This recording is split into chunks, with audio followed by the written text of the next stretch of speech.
Hi everyone and welcome to Fresh from My Garden. In today's video, I'm sharing a few varieties of Haworthias from our garden. These are great, beautiful succulents that come in a few different varieties and are very easy to care for as an indoor as well as an outdoor plant. Not all succulents are very easy to grow, but Haworthias have been growing in our garden for quite some time, and I find that these are one of the easiest succulents that we can grow, and they are also very beautiful as you can see, and they have a few different varieties.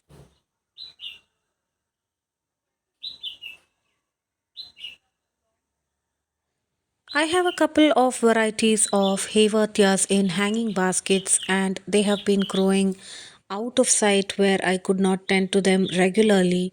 But you can see that these plants have grown really well and they look really beautiful.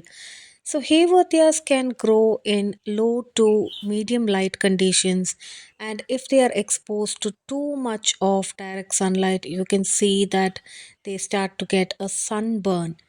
The purplish to brown edges of these leaves are also a result of excess light that they receive. So, these planters were in the northwest of our garden where they received filtered indirect light during the day and some direct sunlight during the evenings.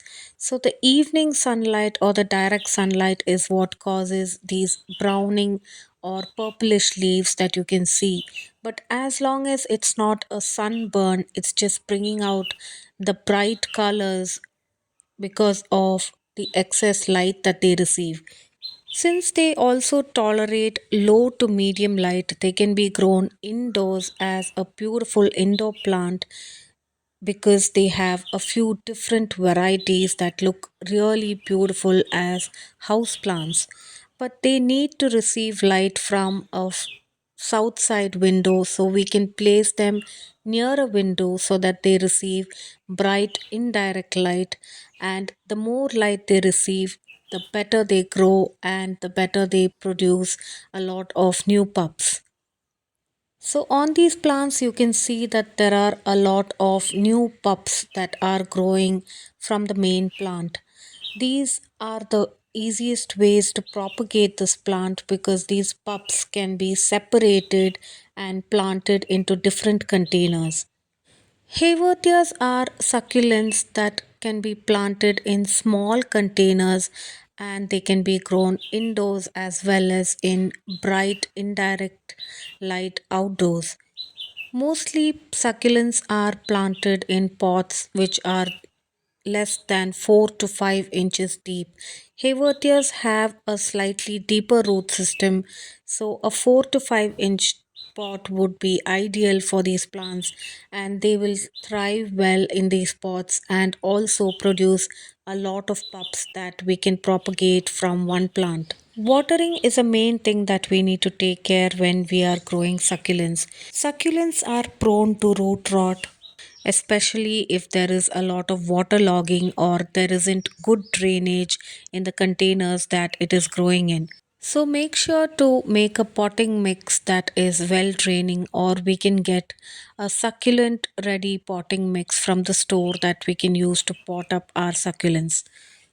Yellowing of leaves on these succulents is a sign of overwatering, and as you see that your plant is having a lot of yellowing leaves, slowly the plant will start to develop root rot and then it will die back completely.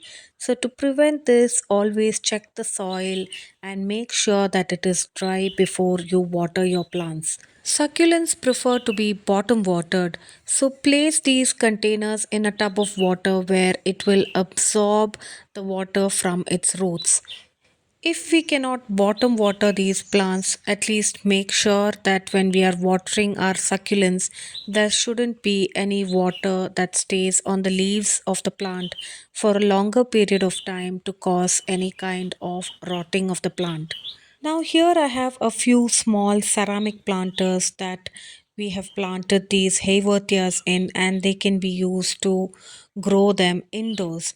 But when growing them indoors, another very important thing to keep in mind is that they get enough light and also that the soil dries out before waterings. If they don't get enough light, these pups and plants will start to stretch out for light, making them look very deformed and ugly. I have a few varieties of Haworthias that are growing right outside my front door, and a couple that were growing in hanging baskets on the front porch where they haven't received too much of care. And I noticed that the plants that were on the edge of the front porch, where they received a little more sunlight than the plants by my front door, have thrived well and grown really beautiful, and they have also produced a lot of pups which I can separate and grow in different planters. So though Haworthias can be grown as indoor plants, make sure to give them enough light and a good well draining soil so that they will thrive and produce a lot of pups and grow really beautiful. I hope you liked the tips that I shared in today's video. If you haven't already subscribed to my channel, please do subscribe and support us for more gardening related videos. If you would like to know more about my gardening journey, a garden tour video has been uploaded on another channel to which I will share link in the description. So please do watch the video and don't forget to like, share and subscribe to my channel. Thanks for watching Fresh from my garden.